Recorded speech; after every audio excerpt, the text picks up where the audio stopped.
Deuteronomy Chapter 14. You are the children of the Lord your God, therefore, you shall not cut yourselves or make any baldness between your eyes for the dead. For you are a holy people to the Lord your God, and the Lord has chosen you to be a special people to himself above all the nations that are on the earth. You shall not eat any abominable thing.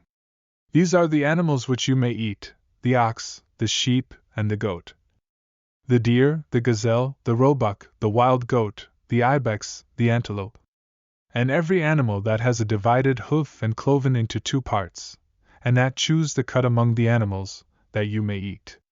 However, of those that chew the cud or have a cloven hoof, you shall not eat, such as the camel, the hare, and the rock hyrax, for they chew the cud but do not have cloven hooves; they are unclean for you. Also, the pig, because it has cloven hooves but does not chew the cud, is unclean to you. Their flesh you shall not eat, and their carcasses you shall not touch. These you may eat of all that are in the waters; all that have fins and scales you may eat. And whatever does not have fins and scales you shall not eat, it is unclean for you. Of all clean birds you may eat. But these are the ones which you shall not eat: the eagle, the vulture, the buzzard, the red kite, the falcon, and the kite after their kinds, every raven after its kind, the ostrich, the short-eared owl, the sea gull, and the hawk after their kinds, the little owl, the screech owl, the white owl, the jackdaw, the carrion vulture, and the fisher owl, the stork, the heron after its kind, the hoopoe, and the bat. And every flying insect is unclean to you; they shall not be eaten. But of all clean birds you may eat. You shall not eat anything that dies of itself; you may give it to the stranger who is within your gates, that he may eat it, or you may sell it to a foreigner, for you are a holy people to the Lord your God. You shall not boil a young goat in its mother's milk. You shall truly tithe all the increase of your seed that the field produces year by year.